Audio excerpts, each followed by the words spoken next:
सर्वांना नमो बुद्धाय. जय भीम, जय भारत. मित्रांनो, मागच्या काही दिवसापासून माजलेल्या माणसातील जनावरांचे प्रताप आपण पाहत आहोत. पैशाचा माज, सत्तेचा माज, संपत्तीचा माज, धनाचा माज, ही सगळी माज झालेली व्यवस्था आता लोकशाहीवर वेळोवेळी बलात्कार करताना दिसत आहे. आणि लोकशाही सत्ताधाऱ्यांच्या कंट्रोलमुळे भांडवलदारांना, धर्मवाद्यांना आणि या देशातल्या जातीवाद्यांना सुद्धा नियंत्रणात ठेवताना आपण पाहतो. मुळात हिट अँड रन प्रकरण हे काही नवीन प्रकरण नाही.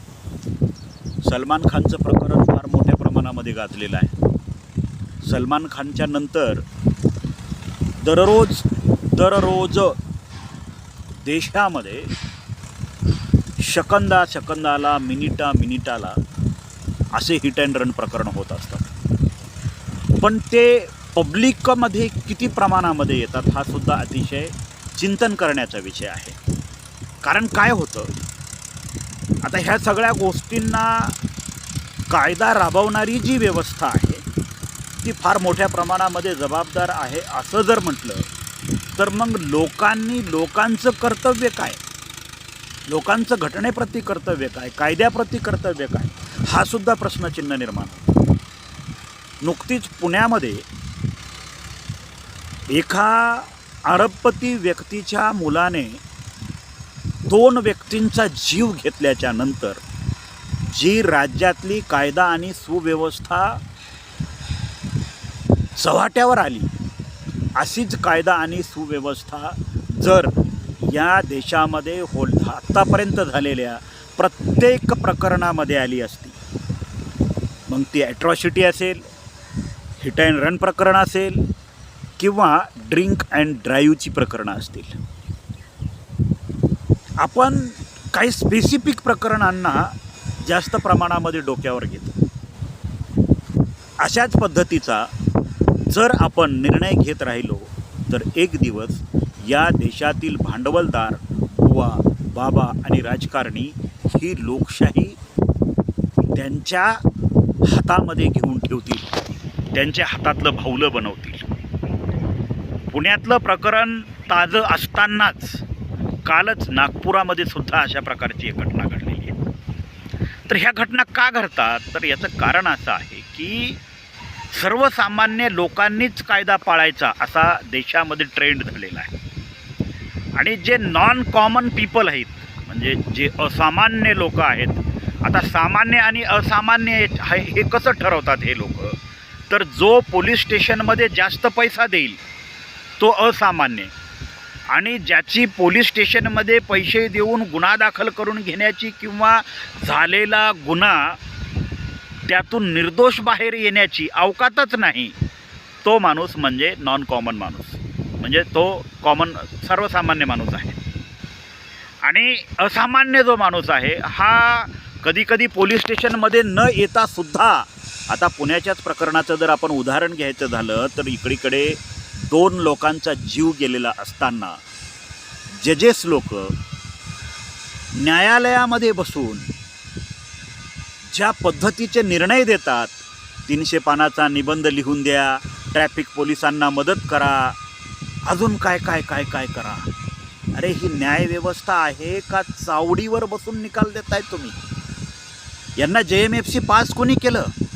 खरं तर अशा जजेसमुळे, असे जजेससुद्धा बऱ्याच प्रमाणामध्ये जबाबदार आहेत. जितक्या प्रमाणामध्ये पोलीस यंत्रणा जबाबदार आहे तितक्या प्रमाणात जजेससुद्धा जबाबदार आहेत, न्यायव्यवस्थासुद्धा जबाबदार आहे. 1-2 प्रकरणांमध्ये किंवा अति जर तीव्र काही झालं, पोलिसांनी जर अतिच चुकीच्या कामं केली तर या देशातल्या पोलिसांवर काही प्रमाणामध्ये जर IPS दर्जाची लोकं सोडली तर नॉन IPS लोकांवर, म्हणजे IPSच्या खालच्या दर्जाच्या लोकांवर कारवाया होतात, बडतर्फ केले जातात, सेवेतून मुक्त केलं जातं. किंवा त्यांना प्रमोशनला पुढं प्रॉब्लेम्स येतात. पण मित्रांनो, या देशातल्या सेशन कोर्टाच्या जजवर सुद्धा साधी कारवाई करायची असेल तर देशातल्या 1 ते 2 मेंबर ऑफ पार्लमेंटला, म्हणजे एका जजला शिक्षा करण्यासाठी कमीत कमी 2 ते 3 मेंबर ऑफ पार्लमेंटला, खासदारांना पार्लमेंटमध्ये हा विषय मांडावा लागतो. इतकी या देशातली ज्युडिशरी सिस्टम सेक्युअर आहे. म्हणजे जजेस लोकांना सहसा कुठली शिक्षा होतच नाही. त्यांनी कसाही निर्णय देऊ द्या, लोक त्याचा मान सन्मान म्हणून स्वीकारतात. पण जजेससुद्धा चुकीचे असू शकतात, जजेससुद्धा चुकीचा निर्णय देऊ शकतात. हे दाखवण्याचं सामर्थ्य पुण्याच्या जनतेने दाखवलं, म्हणून पोलिसांना पुढचे कामं करावी लागली. अन्यथा पोलिसांनी सुद्धा तो विषय सोडून दिला असता. त्यामुळं मी नेहमीच म्हणतो, बाबासाहेब आंबेडकर यांचे या देशातील सगळ्याच नागरिकांनी यासाठी आभार मानले पाहिजेत की बाबासाहेब आंबेडकरांनी या देशातल्या कुठल्याच कॉन्स्टिट्यूशनल इन्स्टिट्यूशनला माणसापेक्षा मोठं केलेलं नाही, तर ते भारताच्या लोकांना कॉन्स्टिट्यूशनल इन्स्टिट्यूशनपेक्षा मोठं करून ठेवलेलं आहे. त्यांनी जगामध्ये, भारताच्या लोकशाहीमध्ये भारताच्या लोकांपेक्षा मोठा कुठलाच अधिकारी, कुठलाच मंत्री, कुठलाच खासदार, कुठलाच आमदार, कुठलाच राष्ट्रपती किंवा न्यायाधीश नाही आहे. भारताचे लोक हे भारतात सर्वश्रेष्ठ आणि सर्वोच्च आहेत. कदाचित याची जाणीव आता लोकांना होत आहे. त्यामुळे चुकीच्या कायद्याच्या विरोधामध्ये, चुकीच्या धोरणांच्या विरोधामध्ये, चुकीच्या न्यायाच्या विरोधामध्ये लोक आता पेटून उठायला लागलेली आहेत. पण यामध्ये प्रॉब्लेम असा आहे की ते जात बघून पेटून उठायला लागलेले आहेत. हेच जर प्रकरण खालच्या जातीचं असतं किंवा अस्पृश्यामधल्या जातीचं असतं तर इतका कांगावा ह्या लोकांनी केला नसता. कारण आत्तापर्यंत तसा केला नाही. कारण खैरलांजी झाली, खरडा झाला, रमाईनगर हत्याकांड झालं, अशी अनेक हत्याकांड या देशामध्ये होतात. पण अशा हत्याकांडाच्या वेळी जात समोर आल्यामुळे या देशातला भारताचा नागरिक त्याच्यातल्या नागरिकत्वाचा खून करतो. आणि म्हणून इथं खुलेआम इतरांचे खून करण्यासाठी इथली धनदांडगी आणि जात व्यवस्था जी माजलेली आहे पैशाच्या बळावर, ही सुसाट सुटलेली आहे, मोकाट सुटलेली आहे. काय होतं बऱ्याचशा प्रकरणांमध्ये, अशा ह्या हिट अँड रन प्रकरणामध्ये फक्त त्या आरोपीला शिक्षा करून सोडून चालणार नाही, त्याच्या आजोबाला शिक्षा करून सोडून चालणार नाही, त्याच्या वडिलाला शिक्षा करून सोडून चालणार नाही. निर्भया प्रकरणामध्ये ज्या पद्धतीनं ॲक्शन घेतल्या होत्या कोर्टाने, तशा पद्धतीच्या ॲक्शन्स ह्या प्रकरणामध्ये घेऊन या प्रकरणातील आरोपीची सगळीच संपत्ती सरकार जमा करण्याची गरज आहे. सरकारने यांच्या सगळ्या प्रॉपर्टीवर ताबा मारल्याशिवाय अशा माजलेल्या धनदांडग्या लोकांचा माज उतरणार नाही. आणि हा माज पैशाचा आहे, हा माज सत्तेचा आहे, हा माज संपत्तीचा आहे. त्याच्यामुळं यांच्या हातातून सत्ता आणि संपत्ती या 2 गोष्टीवर जर सरकारने ताबा मिळवला तर याची वचक इतर लोकांवर बसेल. त्यांना रोजच्या दैनंदिन जीवनामध्ये लागणाऱ्या कॉमन माणसा एवढ्या सत्ता आणि संपत्ती, पैसा त्यांच्याकडे ठेवून त्यांची इतर जी काही अमाप संपत्ती आहे, धन आहे, हे सगळं सरकारने ताब्यात घेतलं पाहिजे. त्याशिवाय भविष्यामध्ये असे प्रकरणं होणार नाही. असे प्रकरणांपासून लोक वाचणार नाहीत. फुटपाथवर लोक रोज मेली जात आहेत, रस्त्यावर लोक रोज मेली जात आहेत. अहो, इथं साध्या साध्या केसेसमध्ये, आता मी पुण्यासारख्या सिटीमध्ये राहतो, इथले जे गाववाले आहेत यांच्याकडे जमिन्यांचा पैसा आलेला आहे आणि ते इतके माजलेले आहेत, त्यांना पैशाची किंमतच नाही. आणि अशा माजातून मग रात्री पब असेल, दारू असेल, गांजा असेल, गुटखा असेल, अशा पद्धतीचं सेवन करून या पैशाचा हे लोक अशा पद्धतीनं गैरवापर करून लोकांना मारत असतात. आणि स्थानिक आमदार असतील, स्थानिक खासदार असतील, स्थानिक पोलीस स्टेशन असेल, हे ते पैशावर विकत घेतात, खरेदी करतात. खरेदी आणि विक्रीचा व्यवहार चालतो प्रत्येक प्रकरणामध्ये. प्रत्येक पोलीस स्टेशनमध्ये कलेक्शनला एक अधिकारी असतो. आता पोलीस स्टेशन हे काय बँक आहे का? कलेक्शनला अधिकारी असतात पोलीस स्टेशनला. यापेक्षा शर्मेची बाब दुसरी कुठली असू शकते? मध्येच कलेक्शनच्या प्रकरणामध्ये महाराष्ट्रामध्ये अनिल देशमुखांवर मोठी कारवाई करण्यात आली, पण पुढं काय झालं त्याचं माहिती नाही.